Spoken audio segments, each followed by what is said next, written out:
Good morning. I'm very pleased to be joined by my partner in this seemingly endless budget effort, Speaker Karen Bass. Let me begin by saying that the Speaker and I were proud to help lead Prop 1F to victory last night. And I assume that's why you are all gathered here today. It's a serious moment, actually, but you can't lose your sense of humor in the midst of it. We want to talk this morning a little bit about what we take from the election, but maybe more importantly, what we intend to do as legislative leaders going forward. The right question to ask, of course, is why did the voters resoundingly turn down the propositions? And I think it is very clear that government, is not an island unto itself. The people are hurting. When you look, for example, and see that 38,000 Californians filed unemployment claims in March due to mass layoffs, you recognize that people have less money. They're less prosperous. And as a result, the tax receipts that are coming into California are significantly less. We have seen the single biggest drop in tax receipts since the 1930s. And when it's all said and done here and we get the job done, which we will do, we will have closed close to a $60 billion deficit. Yes, the people are angry at the legislature, and we get those messages too. But I think the fact of the matter is that, we are not an island here. And the people were telling us, don't bring this problem to our doorsteps. Now, there are many reasons, and, we've explained them, why in order to change the Constitution, you have to go back to the people. I mean, it's just a fact. But we're not here to complain. We're here to respect the voters' decision. We both woke up this morning, dusted ourselves off, and are ready to get back to work to finish the job that we began in February.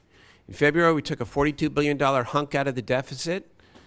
Even with the loss yesterday, we've still taken a $36 billion hunk out of the deficit, and now we will finish the job. And while we do so, we recognize there are going to be very difficult decisions to make.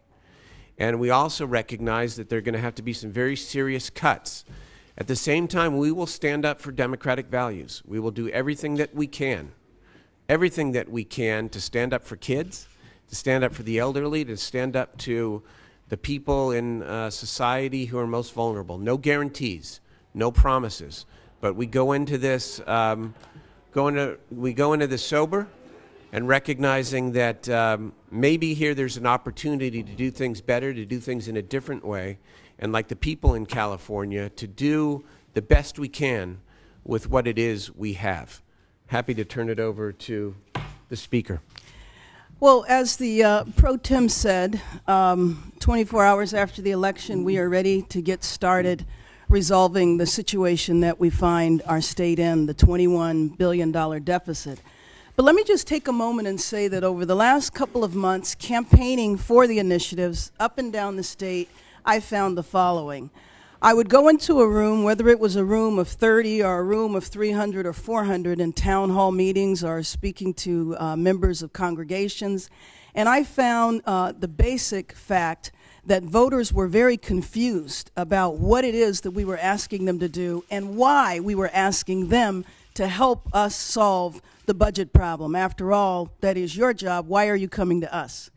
I found that when I would enter a room, people were generally negative about the initiatives.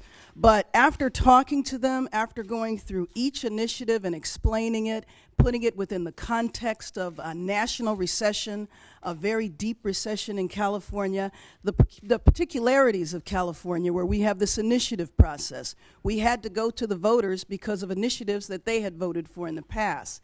I say that to say that I found in talking to groups when I had the time to speak with them that I would go into a group that was negative, but by the time I was finished with the conversation, they would understand. They weren't happy about it. I never tried to paint a happy face on it, but they understood why they needed to be in favor of the voters. Now, having said that, that's very complicated. I obviously couldn't talk to enough people, and it wasn't enough to have a traditional campaign in terms of having commercials and mailers, etc., because I think that it was quite complex. In talking to different organizations that did focus groups and polling throughout the process, and also organizations that did exit polls afterwards, it was pretty clear that voters were giving us a very specific message. This is too complicated. We don't want to vote on it. We are fatigued with the number of elections we've had, especially special elections, and we want you to go back to Sacramento and resolve this. We realize that there are going to be cuts, but whatever needs to be done, you do it. And we do not want to participate in it. And so, having said that, I think it's very important that we act quickly. Everyone in this room knows that come July, the cash crisis that California experiences traditionally is going to be much, much worse. That's why 2 weeks ago I went to Washington, D.C. to meet with the White House Budget Office and congressional representatives asking for federal loan guarantees. Typically, commercial banks guarantee our borrowing that we do in the summer, but because of the economic crisis, they can't do that, and so we need to have the federal loan guarantees. I say that to say that we have to act very, very quickly. We cannot have a long, protracted fight over the budget this year. And so what I want to do, before I open it up for questions, is just let you know what the process is going to be. We are starting the conference committee tomorrow, and that's much earlier than usual. The first thing we're going to do in the conference committee is a budget overview, and then it'll be followed by a cash update. The May revised proposal will go straight to the conference, and it won't start with subcommittees, which it typically does, and that elongates the process. We are going to have televised hearings and an open process. And so, you know, part of the critique from earlier this year was the process that we used, people didn't feel was public enough. And so something that doesn't happen in the conference committee where you have public testimony, we will have public testimony for 3 days in the conference committee. And then after that, the conference committee will begin its traditional process of going through the situation, and our goal is to finish the conference committee in time for final floor votes by July 1st. So with that, can I add one Sure. one thing on just Sure. on the schedule? As the speaker said, we'll release later today a very detailed schedule that is just what the speaker spoke about. But there are really 3 reasons the public should understand why we have to act quickly. Number 1, California has a cash crisis, as the speaker said. Number 2, the cuts get worse the longer we delay. A 15% cut in June almost doubles if you wait until September. And third, one of the messages from the election is people expect us to get it done quick. For those 3 reasons, we are committed to making sure that there is not a long, hot summer in Sacramento. Even though it's May and it's already hot, but that's, but you know, you can blame us for a lot of things, but don't blame us for the weather. There we go. We'd be happy to answer your questions. Any consideration of trying a majority budget approach again for any of this? well, you know, we're going to put everything on the table, and we obviously aren't going to start with that, but that is possible to be in the mix. Right. We're not going to lead. We're not going to lead with taxes. It's important that we cut and that we work on tightening our belts and making government more efficient. Having said that, it's interesting to note that even the governor's May revised proposal has half the solutions. Half his solutions are one time. It's borrowing. And so once you get through the cuts that are barely palatable but necessary, then you have a debate about how do you fill the rest of the gap. You talk about that the voters want you to do it rather than have them do it. And yet you've tried that for months and months, and the Republicans aren't going along with your view of the world. How do you do it this time around? Are you talking about changing the 2/3 vote? Well, we can't. I mean, we have to act before July. I would love to change the 2/3 vote by then, but we can't do that. We are still considering that, but that would be something that will go on the ballot in 2010. And so we are going to act. You know, I just want to want to say, I mean, the Speaker and I and our colleagues this morning are holding our heads high.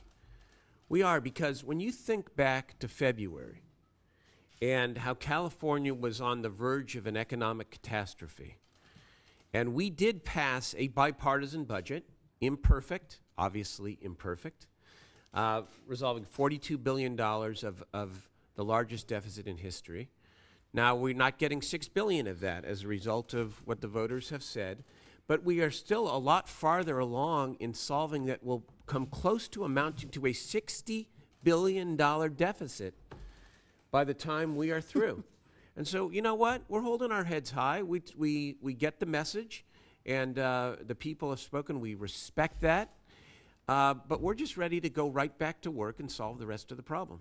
Say about federal help, not specifically the notion of backing up or borrowing, which I know has been talked about, Madam Speaker, I know you talked about that in Washington, Right. but actual more money from Washington, is that on the table?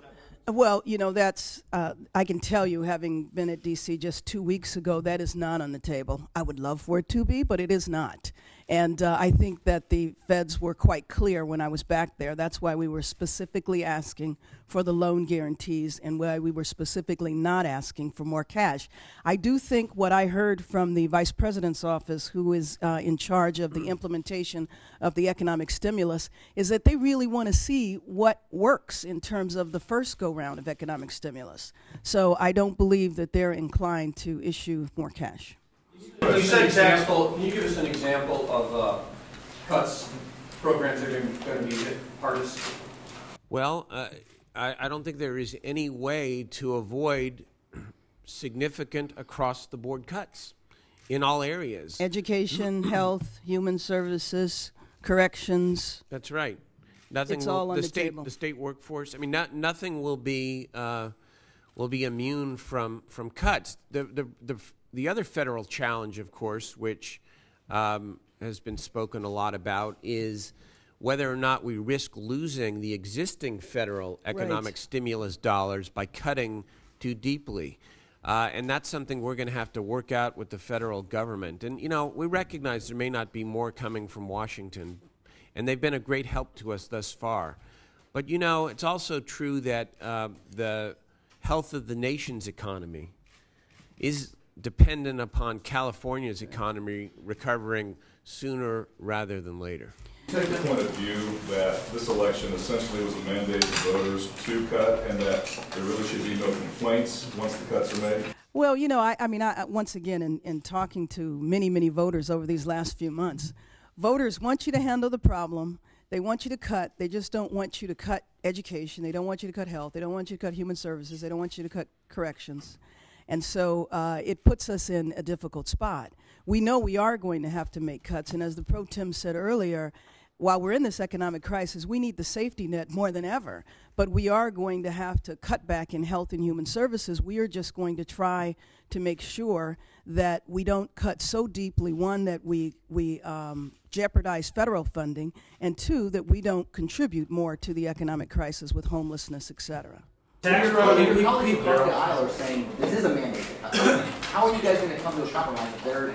We are going to cut. We are going to cut. Yeah, we are going to cut. I mean, you know, what we've always argued, and it, you know, on the D side, we've always believed in the responsibility of governing, and during the periods of greatest deficits, we have in fact cut. In February, we cut $16.5 billion. We know we're going to have to cut more. We're not shying away from that. But we also say that we're going to do everything we can to be responsible, to be creative, and to protect people who need help the most without any guarantees or any promises here. And I don't think you can take from the voters that a singular message about cutting versus revenue. I think it's much different than that. I think the voters, I'll repeat it again, I think the voters are having a difficult time in their own lives. Right. And they pushed back and said, don't bring this to our doorstep here. You solve the problem. And so the reality of the numbers, however, we know this, right? We've said it a million times. Neither the Speaker nor I envy President Obama's responsibilities in his job. He has the weight of the world on his shoulders. But he has one advantage. They can print print money, money. and that's what they're doing. We have to make the choices of cut or raise revenue. We're not complaining.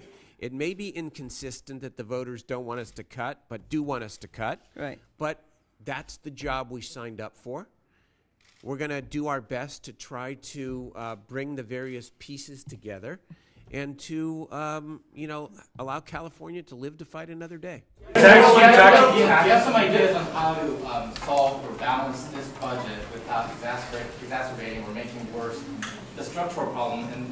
And again, I mean, there's an issue of, with Prop 1A going down, some of the taxes coming off earlier, some of the ideas that the governor is suggesting are not only one-time money, but they make out years even worse. So can you talk about that a little bit? I think that your critique implied in your question is correct. I mean, I think the governor recognizes the difficulty of a cut only strategy. I mean, because he couldn't get to $20 billion. Right. And so we're going to have to probably cut in the magnitude of what he suggests. And then the debate is, what do we do from there? Borrowing gets you through the year, but it doesn't do anything for as you say, the structural deficit in the out years. And so we are not, again, leading with our chin here. We're not leading with taxes.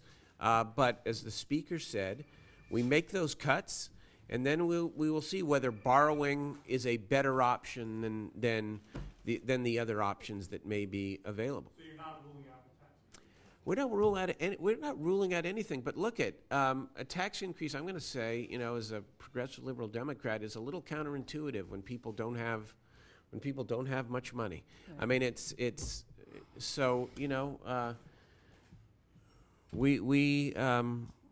we're going to do our best to get through this with the options that we have. Republicans said that they're cynical about some of the revenue projections that the finance department is making. What did you say? I'm sorry? Republicans say they're cynical about the revenue projections that the finance department's making, and also projections about what we can actually gain from sale of state assets. Do you share that cynicism? And they're planning to look into it independently and make their own financial projections.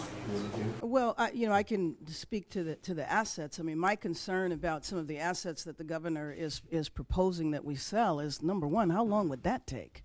And so that's an idea that might be considered, but that will not help us close the budget deficit that we have right now that we must settle by July. So to me, I don't take that as something that we need to delve into. A little bird told us that at 11 o'clock or so today, the Republicans are going to have their own press event in which they're going to lay out a whole series of reform ideas. And you know what?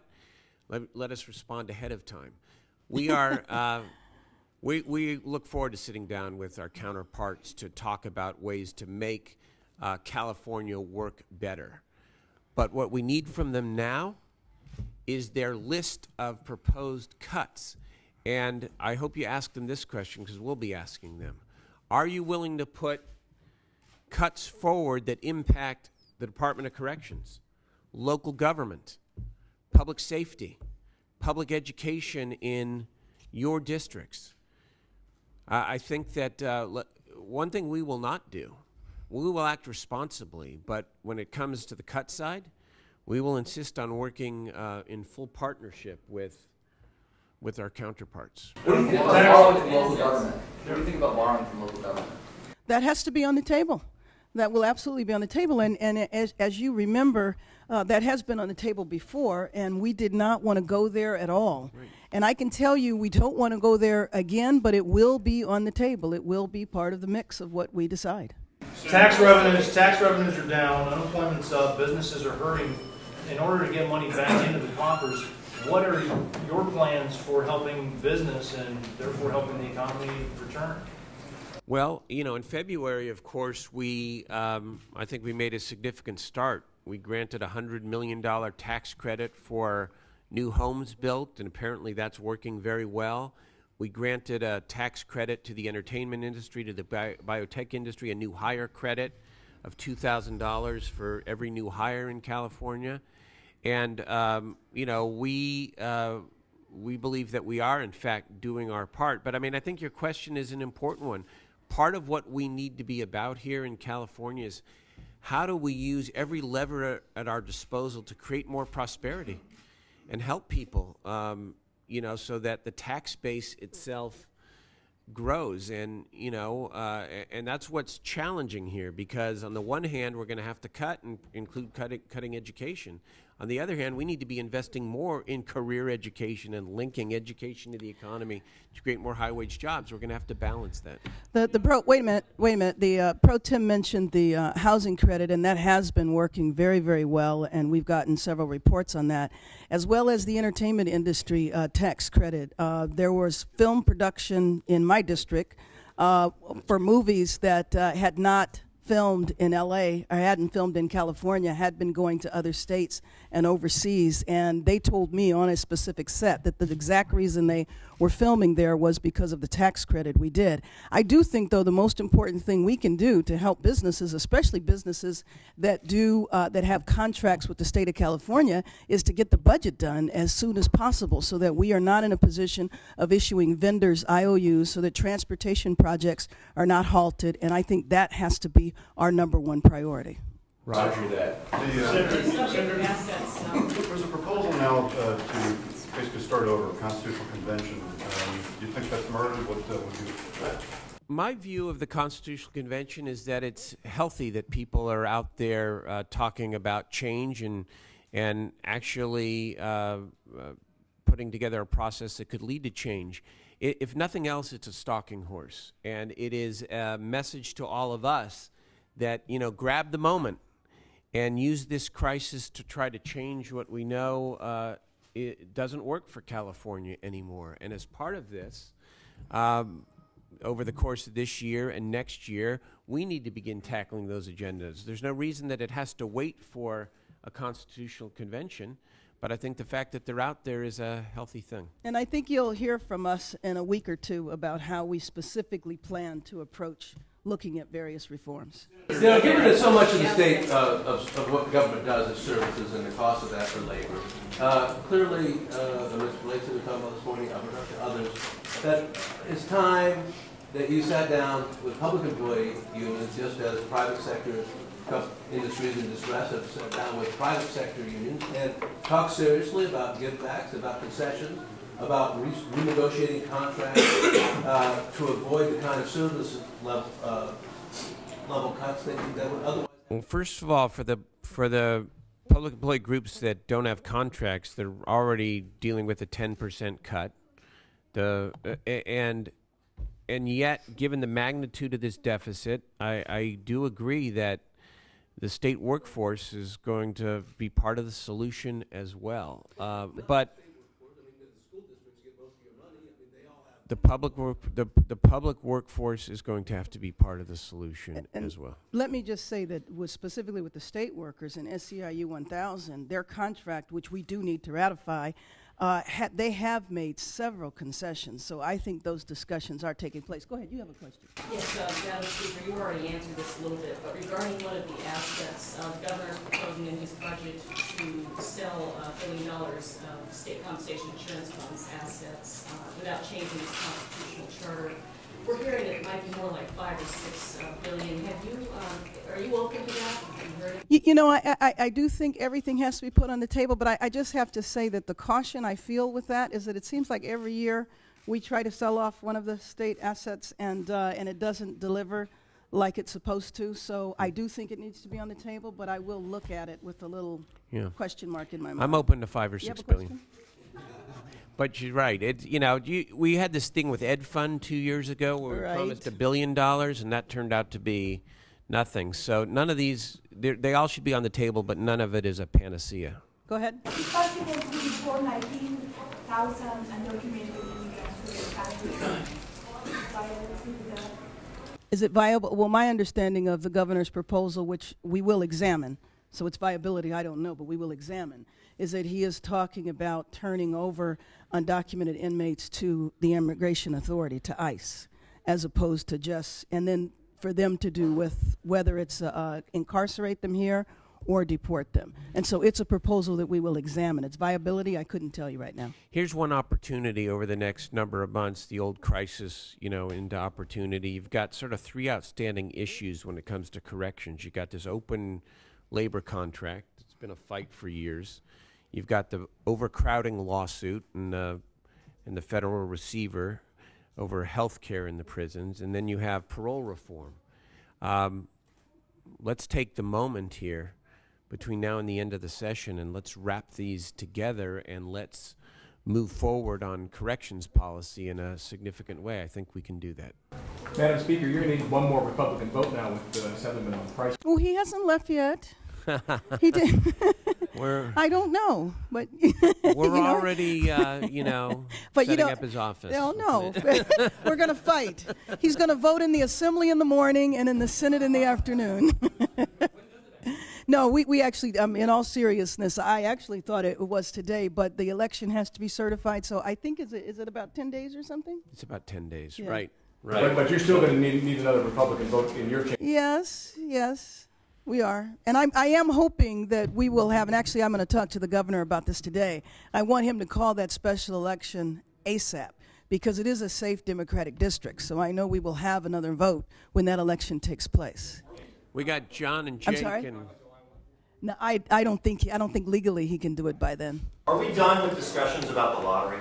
I mean, you want to talk about it some more? Well, it's hard to know what the voters said out of Prop 1C, but there were a lot of ideas for years. Privatization, removal of some of the restrictions, things that the legislature could do, some say, without going to vote. No, I mean, we're not going to go, I think it's very clear, we're not going back to the people to help us deal with this particular budget deficit. I mean, period. That's the lesson learned. Are there other ideas in and around the lottery that don't require voter approval?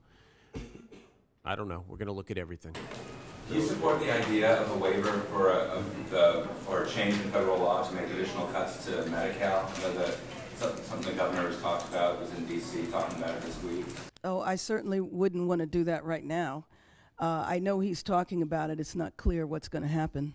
Well, one of the things that you've talked about in the past has been preserving quality of life in California. Yeah. Given what's on your plate and sort of looking at, I mean, is that possible? What? Preserving the quality of life in California. This is something, Yes. this is one thing that, but given, these drastic cuts that you're looking at. The world is not coming to an end here. Of course, California is going to live to fight another day. We're not giving up on this state, and I don't think the people, should either. The cuts that we make are going to be very painful to a lot of people. There's no question about it, real impact. And it's our job to do our best to minimize the impact where possible. We're going to do that. But we have a job to do. Our job is to get through this and to help the people get through it. You have a question? Yeah, the courts. LA courts announced yesterday that they're going to close once a month starting in July for the workers. What are your thoughts on that? Well, it's something that might have to happen.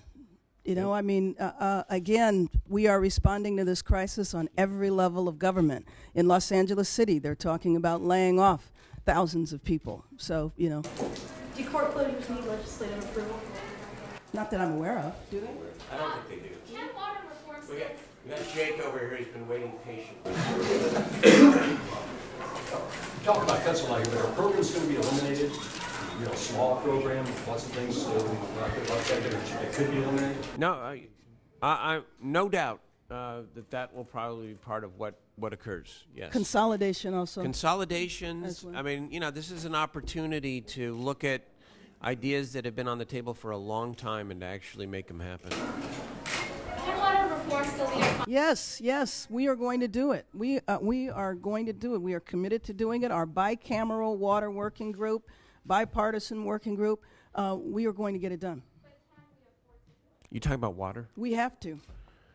Yeah, the people expect us to be able to deal with 2 or 3 crises at one time.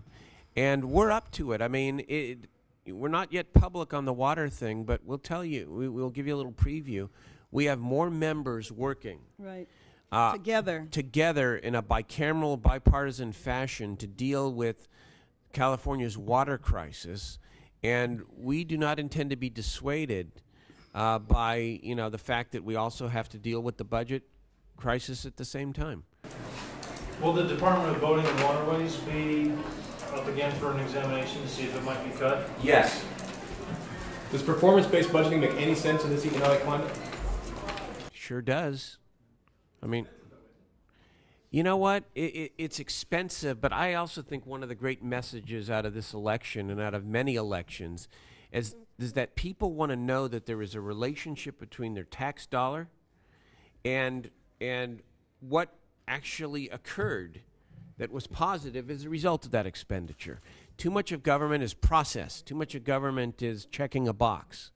And performance-based budgeting, can be done in many different ways, but the idea of beginning to identify expected outcomes and then measuring ourselves by those outcomes, I think is absolutely crucial if we're going to restore confidence. But let me just distinguish, while we absolutely have to address the new deficit immediately and need to do that before July, there's other overarching reforms that we need to look at as well. And so I think it's very important that we look at performance-based budgeting, but not right now in the context of the hole that we have to close. That's right. And so, as I mentioned a few minutes ago, in a week or so, you will hear the Pro Tem and I will roll out how we plan to address a series of reforms such as performance-based budgeting. When you look at the campaign and the way it was run, obviously in the past week or so, things really stepped up. But when you look at the actual ballots that came in, I think about half or even more were vote by mail. Do you think there was a tactical error that perhaps getting the word out earlier in the process? I think I think we began to get the word out right after we signed the budget. But the traditional part of the campaign, where in the end you see far more commercials and outreach. I think that we wouldn't have made a difference, Matthew. I mean, the voters were telling us pretty clearly, you solve the problem. We don't want to deal with this. But we're going to be mad at you. Do the best you can. Do the best you can with what you have, and I don't think any tactic, frankly, would have changed that. One of the revenue elements of the governor's making revised was $100 million in advanced oil royalty by reopening this PXP project down in Santa Barbara County and skirting the Lands Commission review. Is that a place you're willing to go? You're willing to talk about? Is that on the is that seriously on the table in your view? We actually, this came up during the January-February budget negotiations. And the way it was presented was that, the environmental community was largely in okay with it, but that logistically it was just, it didn't bring in the resources in a timely fashion for the state. So we'll listen to it again, certainly. But again, that's the kind of idea that you don't dismiss, but you also can't see as a central part of a solution to the problem. Nor can we commit to it being a part. I think, as the Pro Tem characterized it, is accurate, which is, we'll look at it. Last question. Daryl? Yeah. Daryl, has Sam Blakeslee had a press conference before in which he said that, that people woke up today and the world had changed. And that the world was, as a result of yesterday, there was something fundamental that had happened. Do you see it the same way? No. You want me to go first? Yeah, I see the election as a statement, certainly, but a statement that is a reflection of what is going on in people's lives. We tend here, those of us who work in the public service, we tend to be what I call pretty government-centric. And what's going on in people's lives right now is about much more than what state government does or doesn't do. They have less money. And so I don't think it's a statement about overarching philosophy. I think it's a statement that they're having a tough time in life and want us to solve our problem. I think the world changed for Sam. He's coming in as the new leader. Thank you all very much. Appreciate it.